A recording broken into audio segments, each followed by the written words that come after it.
Hello, SirDobbers here. I'm going to show you guys how I've been doing my hydraulic suspension recently. I know a lot of other people use this method. I've only just recently started getting into it, so I just decided to show you guys. I'll be using precision alignment, so if you don't have it, don't know it, then go learn it. But before I start, I'm going to briefly explain each of the components, each of the steps that we'll have to take. So first of all, we've got these two black rigid ropes that are connected to two different points on the base prop to the center of the wheel. That just determines the direction that the wheel can move in. It can go up and down, it can't go side to side because these ropes are rigid. Secondly, we've got this brown rope that is unrigid, and this just restricts the movement of the wheel from going any further down and up.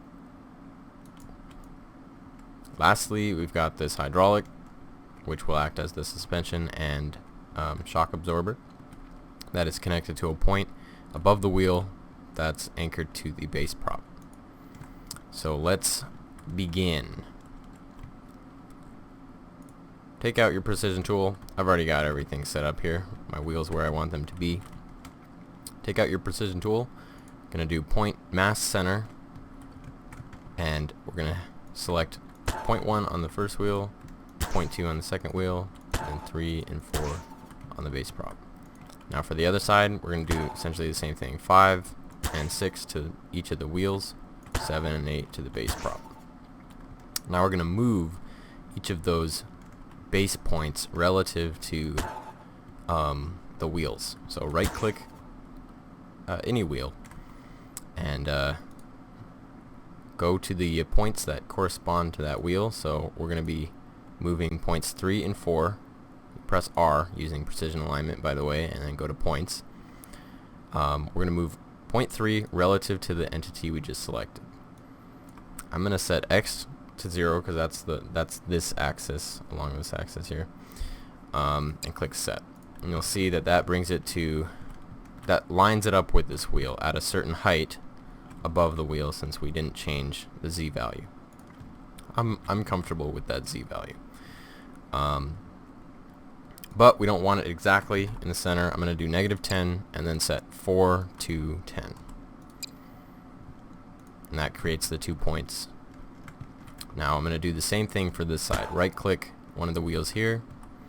Go to the corresponding points. 7 we'll do 10 and 8 we'll do -10. Now we just need to make our constraints. Point 1 is going to be roped. Go to rope here. Set this to rigid. Point 1 to point 3. Point 1 to point 4. Point 2 to point 3. And point 2 to point 4. Now we do the same thing for the other side. It's going to be 5 to 7 and 8. 6 to 8 and 7. And we have our rigid ropes. Now the next part is a little easier. I'm going to delete all the points here. Point 1 is going to go to the wheel. Point 3 is going to go to the wheel. Point 5 is going to go to the wheel. 7 is going to go. So all of the odd numbers going to the wheel. All the even numbers are going to go to the base prop. And again, we're going to be working with each wheel here. So 1 is going to be to 2, and 3 is going to be to 4. So we're going to press R again after selecting the wheel. Go to the corresponding point, which is point 2. We're going to set this next point at a certain point above the wheel. I'm going to set this to 0, 0, so it's above, and 10 points above the wheel. So I've got my point there. Now I'm going to just show you guys what I'm doing with this one specifically. Go to constraints, rope, point 1 and point 2. We're going to not make this one rigid, and let's create that. And that makes our unrigid rope from a point on the center of the wheel to 10 points above it. And what this achieves is that restriction that I was talking about earlier. Over there I had it extending out just so you can see it, but this will do the same thing. this will make it so it can't go any further down, and once the wheel hits the ground, goes up here 10 units above this center point, it'll also stop. So this gives it, since we made a rope 10 units long, gives it 20 units of freedom. Now we'll do the same thing to this side. Go back to our points. We're doing relative to the entity that we just selected, and you don't actually have to change this. I shouldn't have done that. I had all my settings correct. So we're moving 4 to that wheel. This one is going to be 6, and this one's going to be 8.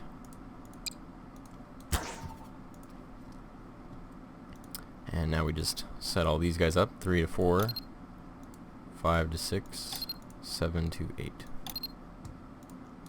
We have our rigid ropes.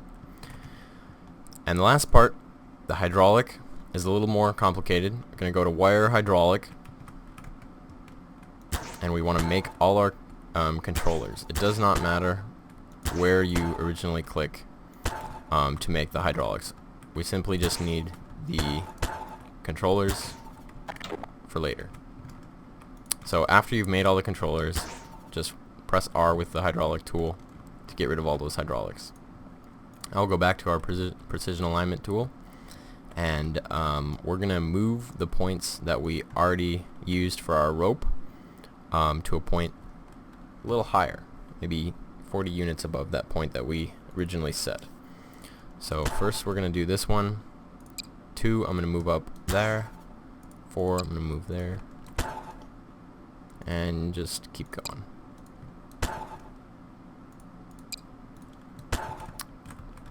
So now I've got a new point above the wheel. And we're going to go to constraints, wire hydraulic, point 1 to point 2. And now before we do this, we want to select the hydraulic that we want as our controller for the one we're just about to make.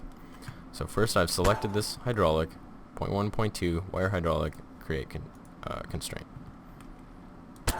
Do the same for each of the wheels, 3 to 4, and so on.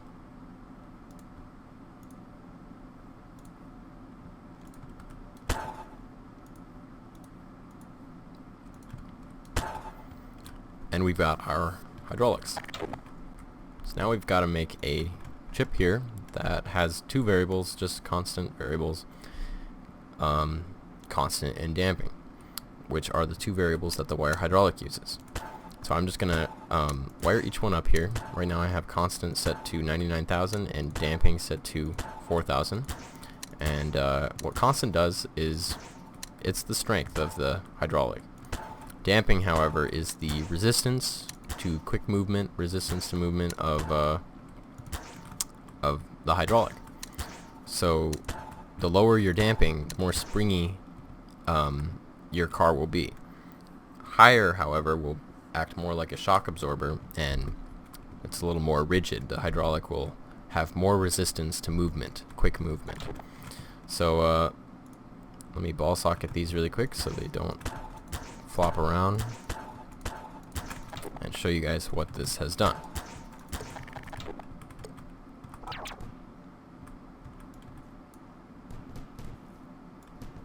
Well, the wheels are spazzing out a little bit. That means our damping is too high for the weight of our current car. And right now my base prop is 1,000. Each of my wheels are 100, and 4,000 is too high. So we're going to change this to 2,000. And just for demonstration, I'm going to do 1,000. Show you what I mean when I mean springy. We drop that, and you can see it kind of hops and wobbles a little bit. That's because it has less resistance. Now if we could probably get away with 3,000 here. We drop it, and there's much less. Doesn't bounce up. It absorbs the impact mostly. But you obviously don't want it too rigid. So maybe 2,000 is perfect. I like that. That's not too bad. And that's actually it. That's how you're going to do your suspension. You'll adjust the damping depending on your weight. You just kind of fiddle around with it. One thing, however, is I'm using the highest strength. If you need more strength for a much heavier contraption, you can set this point here that we made our hydraulic connected to the base prop higher. The longer your hydraulic, the stronger it will be. If you set it really low, it would be very weak. So this is my finished product here. With all the ACF components, it's about 2 tons now, so 2,000 pounds rather than 1,000. And for that reason, I'm going to set the damping to 4,000, maybe 3,000, and give it a test run.